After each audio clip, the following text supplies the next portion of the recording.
This question states, we are measuring the strain on a cylindrical pressure vessel with a rectangular rosette where the A gauge is aligned with the longitudinal direction and the C gauge is aligned with the hoop direction.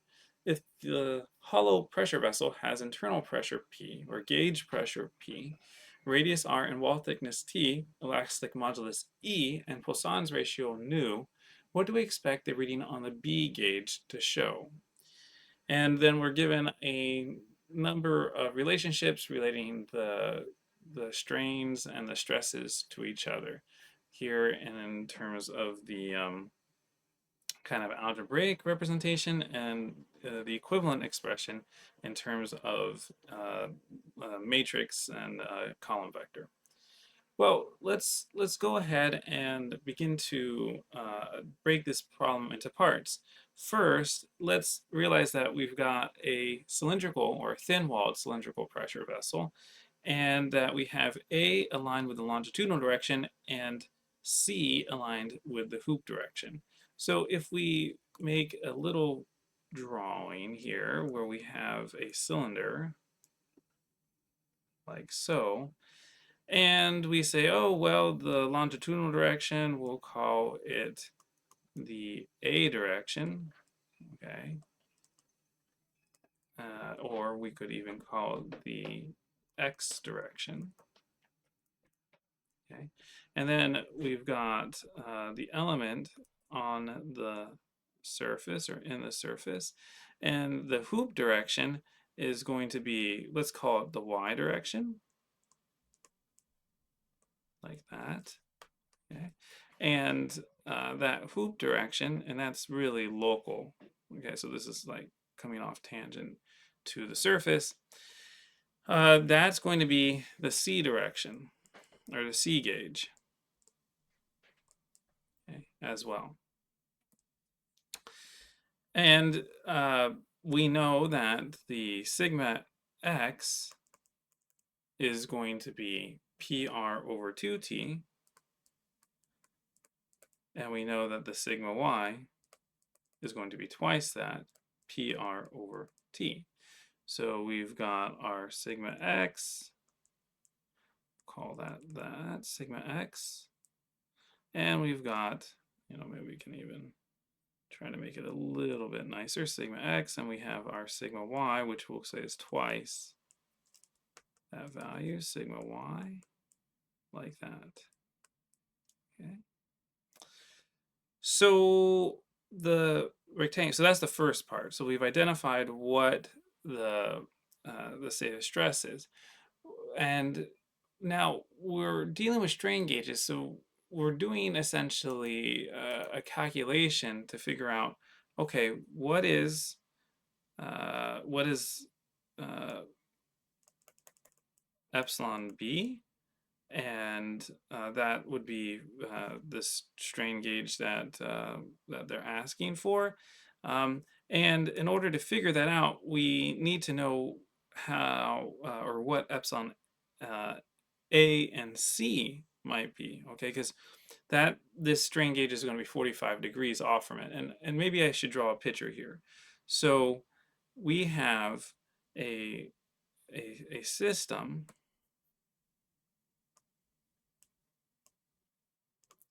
where here's one strain gauge, and you see, oh, I don't want to draw it like that, actually. I want to draw, it's more like back and forth. And this is the A gauge. Okay, the C gauge is not really supposed to be any bigger. Let me just try to make it about the same size. Okay, and that's got the metal elements, okay, going vertical primarily. I mean, they had to go around the corners, they have to snake back and forth. And then the B gauge is at 45 degrees. So this is 45 degrees, and it looks something like this. And this is the B gauge. All right, so this is essentially a stress or a strain transformation, okay, for what the strain will be here. That's interesting, it like disappeared. Okay, like that. It disappeared again. and it's still disappearing. I don't know what's happening there. So anyway, we'll leave it like that. Um, so if this were the x direction and this is the y direction, what we're really looking at is an epsilon x prime where we have a theta equal to 45 degrees. Let's figure out what epsilon x, all right, so let's figure out what our epsilon x or epsilon a and what are epsilon y or epsilon c, right? Because that's going to be aligned with the directions that we see here. So to do that, we can make use of the equations that we've been given here, right? So we know what sigma x is. That's given as PR over 2t. And we know what sigma y is. And we've been given a Poisson's ratio. Okay, so the epsilon x will be equal to 1 over e times quantity PR over 2t minus the nu times the PR over t. Okay? And this is also going to be equal to epsilon a. Epsilon y, right, or epsilon c, okay, for the strain gauge in the c direction, that will be equal to 1 over e times quantity sigma y, so PR over t, minus nu times PR over 2t. Okay? And then if we look at the epsilon z, okay, which we don't really want to think about for this problem, but let's just write it out just in case. Okay, epsilon z would be equal to 1 over e, and this is going to be that sigma z, well, we're going to say that sigma z is equal to 0, right? We can come back here, we can say, oh, sigma z is equal to 0, right? That's the radial component, which is going through that thin sheet of material. So we have 1 over e, and then this coming back over here. That means sigma z, that's going to be 0 minus nu times quantity, the PR over sigma x is the longitudinal, right? Okay, so it's PR over 2t, and then plus the PR over t. Okay, so the epsilon z is going to be minus nu times 3PR over 4t. No, 2t. Like that. Okay, so this quantity does not end up in times over e, right? So like that. So this quantity doesn't exactly end up being 0.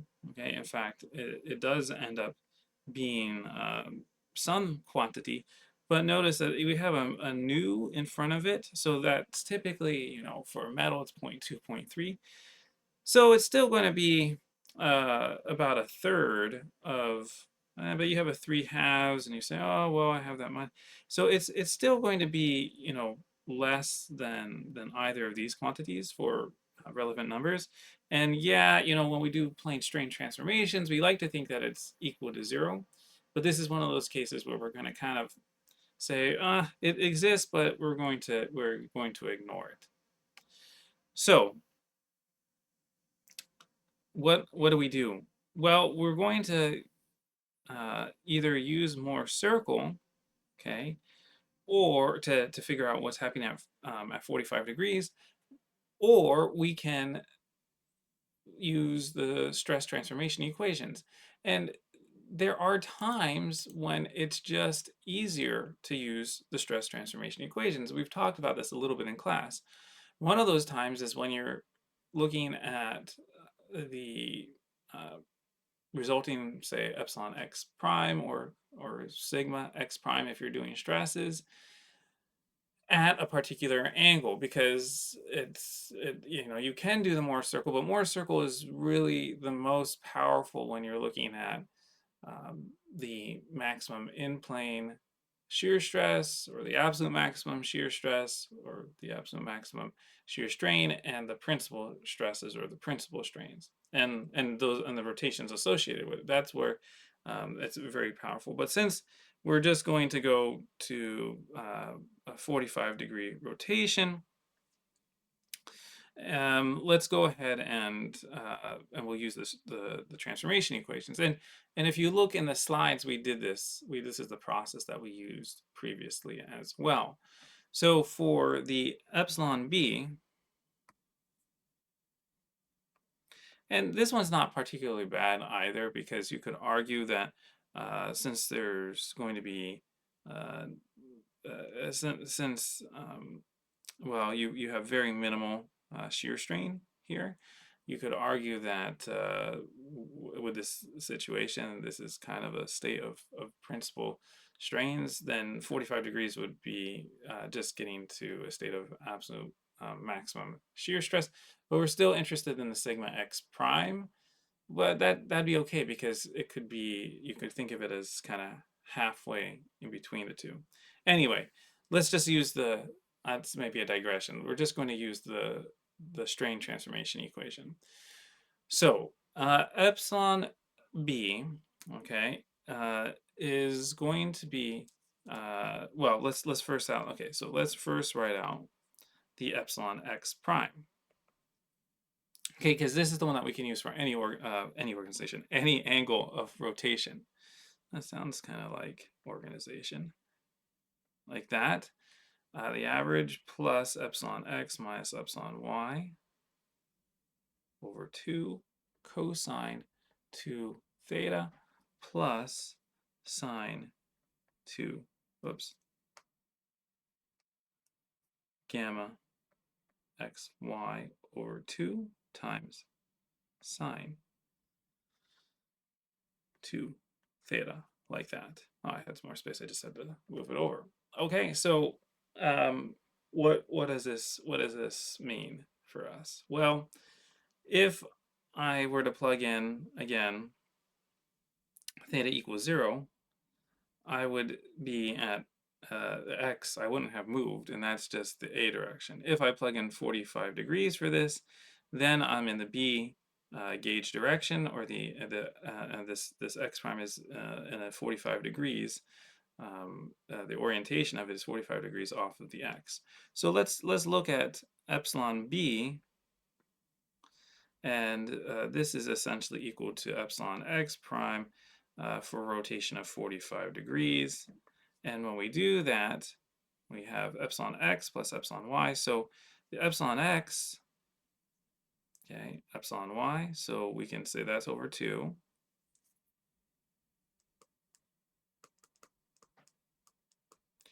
We have an epsilon x minus epsilon y over 2. Cosine of 2 theta, though, that's going to be 90 to cosine of 90 degrees. That's just going to drop out to be 0. So that goes away. And then the gamma xy over 2 times sine of 2 theta, that we could have sine of 2 theta, that's going to be equal to 1. If we had any shear stress or shear strain, right, then it would be a value. But since there is not, okay, this is going to come out to be equal to 0. Okay, so this goes to 0 just like that.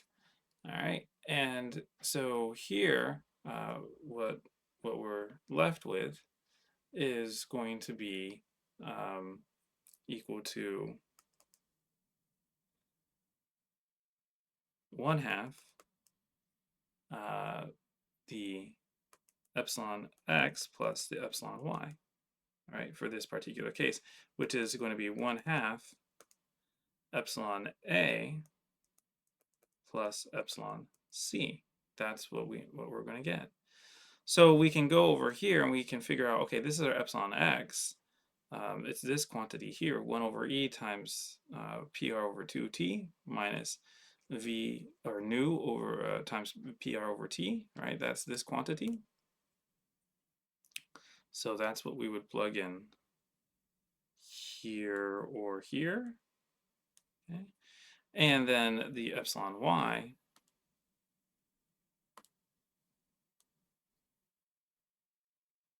that's what we would plug in here or here. Yeah. And the question is, what do we expect the reading on the B gauge to show? Well, we expect it to be right there, epsilon sub B, epsilon B.